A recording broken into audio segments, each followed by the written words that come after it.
एक छोटे से गांव में बहुत पुराना कुआं था जिसमें कुछ मेंढक रहते थे और उन मेंढकों के राजा का नाम रामू था। लेकिन रामू का उनके रिश्तेदारों के साथ बनती नहीं थी। वे अपने राजा का हमेशा मजाक उड़ाया करते थे। एक बार राजा मेंढक ने अपने पत्नी से कहा, मुझे इन सबको सबक सिखाना ही पड़ेगा। तभी रामू की पत्नी बोलती है, कहीं उनको सबक सिखाने के चक्कर में आप अपने सर पर किसी मुसीबत को मत ले लेना। पर रामू ने अपनी पत्नी की एक बात नहीं सुनी और कुएं से बाहर जाकर बैठ गया।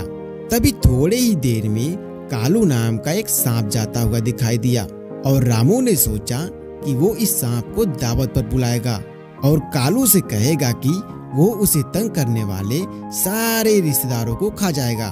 फिर मेंढक सांप के बिल के पास गया और कालू को आवाज लगाई तो सांप मेंढक की आवाज सुनकर तुरंत बिल से बाहर आ गया और मेंढक कालू से कहता है, अगर तुम मेरे परिवार को नुकसान नहीं पहुंचाओगी तो मैं तुम्हें ऐसी जगह लेकर जाऊंगा जहां पर ढेर सारे मेंढक रहते हैं और तुम उन सभी मेंढकों को खा जाना।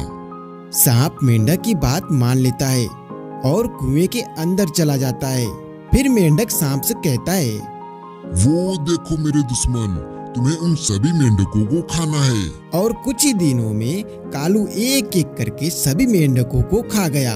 अब वहाँ पर रामू और उसके परिवार वाले ही बचते हैं। तब रामू सांप से कहता है, अब तुम कुएं से बाहर अपने बिल में जा सकते हो।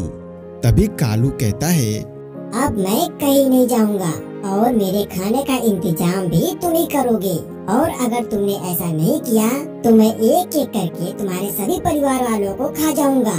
और ऐसा कहते हुए सांप रामू के बेटे को खा जाता है।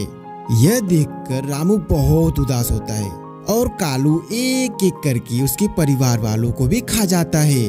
और जब सांप रामू को खाने जाता है तो रामू अपनी जान बचाकर कुएं से बाहर भाग जाता है और एक छिपकली के साथ रहने लगता है। इस कहानी से हमें यह सीख मिलती है कि अपने कितने भी बुरे क्यों न हो, अपने अपने ही होते हैं और पराये पराये होते हैं। अगर यह कहानी आपको पसंद आई हो तो इस वीडियो को लाइक करके चैनल को सब्सक्राइब जरूर कर लेना और मैं आपसे फिर मिलता हूँ किसी दूसरे रोचक कहानी के साथ। तब तक के लिए धन्यवाद।